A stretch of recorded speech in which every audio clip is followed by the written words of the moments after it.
நமஸ்காரம். ஓம் மகா சிஷ குருவே நமஹ. நம்ம வாழ்க்கைய பத்தி தான் பார்த்துட்டு இருக்கோம். குருநாதர் சொன்ன வழிகள நம்ம கேட்டு தெரிஞ்சுக்கிறோம். இதுல நம்ம உள்ளூர உணரணும் இல்லையா? அதுக்கான விஷயங்கள் நம்மளுக்கு பக்குவம் தேவ.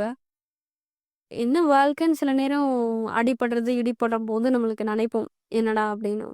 ஆனா ஐயா சொன்னது போன தொகுப்புல தான் சொல்லியிருந்தாங்க.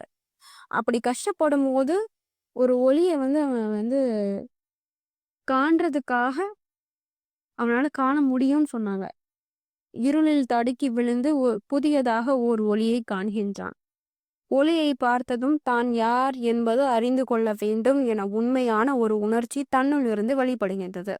தான் பார்க்கும் ஒளியினை பின்பற்றி அது எங்கிருந்து வருகின்றது என்று புரிந்து கொள்ளும் ஆர்வம் பிறக்க அவன் இதுவரை இருந்த இருட்டு கோட்டையை விட்டு ஞானம் என்னும் வெளிச்சத்தில் ஒரு புது இன்பத்தை காண்கின்றான். இந்த இன்பம் எங்கிருந்து வருகின்றது என்பதை கண்மூடி தியானத்தில் அமர்ந்து உள்ளூர ஆராய்ந்து பார்க்கின்றான். இத்தகைய புத்துணர்ச்சியில் புனிதமானதோர் இன்பம் இதுவரை தான் அனுபவிக்கவில்லை என்னும் புத்தறிவு வெளிப்படுகின்றது. தான் இதுவரை அனுபவித்த இன்பங்கள் தன் பஞ்சேந்திரியங்களினால் உணரச் செய்து தன் புத்தியின் மூலமாகவும் தன் ஆணவத்தினாலும் அனுபவித்த சுகம் என்பதை உணர்கின்றான். இத்தகைய சிற்றின்பங்கள் என்றுமே நிரந்தரமில்லை என்னும் மற்றொரு உண்மையும் அறிகின்றான். வெளி இன்பங்களில் ஈடுபட பணம், பொருள், இத்துடன் குத்தியும் செலவாகின்றது. இது ஒரு விதத்தில் பார்த்தால் கொடுக்கல் வாங்கல் எனும் சந்தையில் ஈடுபடும் பொருளாகும். ஆனால் புனிதமான உள் இன்பத்தில் கொடுக்கல் வாங்கல் இல்லை. தன்னுள் இருக்கும் பரமாத்மனின் ஒரு துணியான ஜீவாத்மன் எப்பொழுதுமே பேரானந்தத்தில் கிடைத்து கொண்டு இருக்கின்றான். இது எப்பொழுதும் அங்கு இருக்கின்றது. பாத்தீங்களா?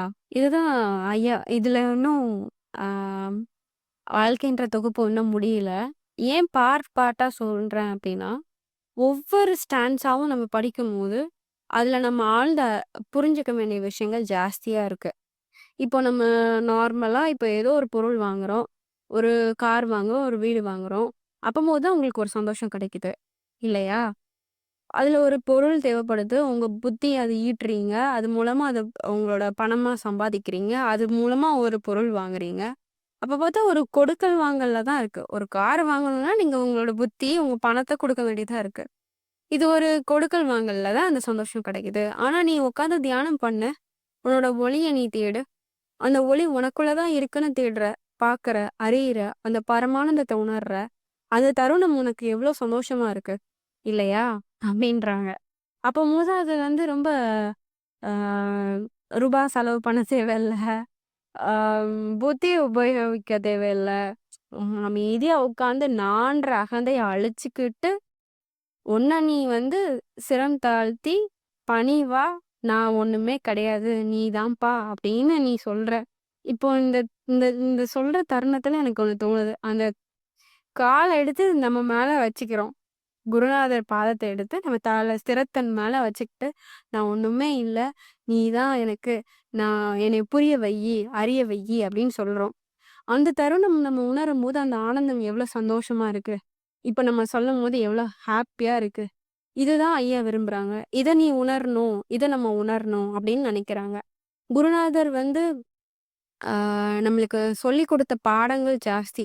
இங்க அதுல நம்ம கத்துக்கிறது, நம்மள நம்ம செம்மைப்படுத்திக்கிறது, அதுல தான் இருக்குது. என்னைக்குமே நான் நினைக்கிறது என்னன்னா, இப்போ ஏதோ ஒரு விஷயம் நம்ம பண்றோம்.